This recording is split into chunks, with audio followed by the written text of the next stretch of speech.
د الله نبی فرمایي هغه انسان چې د چا نه قرض غواړي او په دې کې نرمي کوي، دا ډېره یو عجیبه خبره ده. قرض یې چاله ورکو، دا به مخکې دا موضوع یو ځای پورې ما بیان کړې وه. د قرض ثواب د روپو خیراتي ورکولو نه زیات دی. لږ یو چاله دې قرض ورکو، د دې چې څومره ثواب دی، نو چاله چې د 1,00,000 روپۍ صدقه ورکړه د دې دومره ثواب نه وي لکه د دې مخکې خبرې چې ثواب څومره دی. ولې؟ د الله نبي نه چا تپوس وکړو یا رسول الله دا ولې؟ ویل چې چاله دې صدقه ورکړه یا هبه دې ورکړه پته نه لګي، هغه به ورته یا محتاج وي یا باندې د دې پوره پته نه لګي. خو چې هغه تا ته وایي چې ماله قرض راکړه، نو ته په دې پوه شه چې دا سړی محتاج دی، او د محتاج انسان حاجت پوره کول دا ډیر زیات ثواب لري.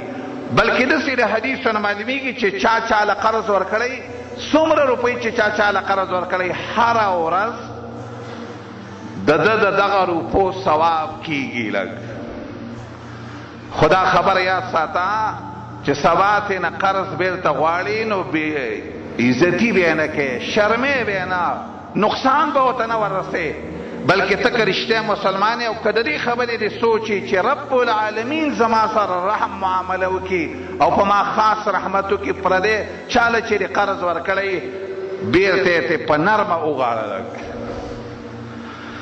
زمونږ د اوس دور چې دی پته نه لګي د دې لکه داسې معلومي داسې خلک دا سوچ کوي لکه چې د رب العالمین رحمت ته لکه چې د سره موږ محتاج نه یو. لکه ورنه ګنې که د چا په زړه کې داسې سوچي چې زه د رب العالمین رحم ته د هر شي نه زیات محتاج یم، لکه څنګه چې د صحیح حدیث نه دا معلومیږي ما او تا به په خپل نیک عمل دومره اعتماد نه کوو لکه څومره چې ما او تا د رب العالمین په رحمت باندې اعتماد کوو. نیک عمل هم چې وکړو، که دومره نیک اعمال وکړو لکه د محمد صلی الله علیه وسلم ور نیک اعمال هم وکړو، خو بیا هم دا خبر یاد ساته چې دا سوچ ونه کې چې ګنې زه به جنت ته پر خپل عمل لاړ شم، بلکې چې څو پورې د رب العالمین د رحمت د لاندې نه راغلی نو د جنت د تلو سوچ باندې کړی. د دې د وجې نه هر مؤمن چې ځان ته وایي، مسلمان چې ځان ته وایي، هر مسلمانه خور چې ځان ته وایي، هغه به د دې خبرې سوچ کوي چې ما داسې کارونه کړي دي که نه چې زه د رب العالمین د رحمت مستحقه جوړ شم. نو چا نه چې قرض غواړې شرمې به نه، رپورټ به پې نه کې، ستا حق یې وخوړ مثلا وی خوړ یو ورځ شته دی، هغه به بیا په هغه ورځ باندې پته لګېږي، خو دومره وکړه چې د چا نه په قرض غوښتلو کې سختي مه کوله. یو بله خبره چې په دغه حدیث کې ذکر شوې ده په بل روایت کې، د الله نبی فرمایي هغه انسان چې چاله قرض ورکوي پردی، خپل قرض ورکوي، معنی تاله چا قرض ورکوي ته یې بېرته ورکوي، واذا قضا نو هغه م وله ډېر په ښایسته طریقه باندې ورکړي. چې هغه درته سبا وایي چې زما قرض راکړه، کوشش دا وکړه چې د هغه د مطالبې نه په غیر هغه له خپل قرض ورکړه. او دا خبره به حدیثو نه داسې معلومیږي چې کوم یو انسان پردی قرض نه ورکوي، هغه ورته وایي ما له قرض راکړه، دی وایي نن راشه سبا راشه، نن راشه سبا راشه. دا خبره به یاد ساتي چې د الله نبی محمد صلی الله علیه وسلم داسې ویلي مثل الغنی ظلمن، هغه انسان چې پردی قرض کې ټال مټول کوي دا ظلم دی.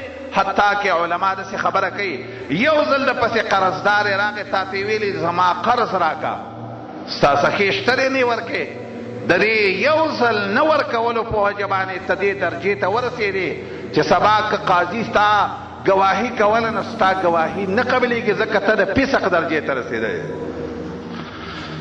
د الله د نبي داسې طریقه نه وه. زمونږ پیغمبر محمد صلی الله علیه وسلم چې هغه باندې به د چا قرض و هغه به داسې نه کوله. سړی راغی باندې چې د الله نبي یو روایت کې یهودي راځي، یهودي راغی ویل مال زما قرض راکړه، د الله نبي ویل در کوم اراده، هغه باندې چې و یا یهودي و صادر نه د الله نبي راونی او زور یې پرې وکړو، په دې څټ د نبي کې صلی الله علیه وسلم اثر د صادر وشو. صحابه کرام خو پر رسول الله ډېر خفه کېدل، ویل یا رسول الله دا سړی و د الله نبی ورته څه وایي؟ نه. ووایي بیا نه. دا طریقه داره چې د کم قرض دی هغه وله ورکوي، قرض وله ورکوي. په تاسو کې ښه انسان هغه انسان دی چې هغه پردی حق په ښایسته طریقه باندې ورکوي.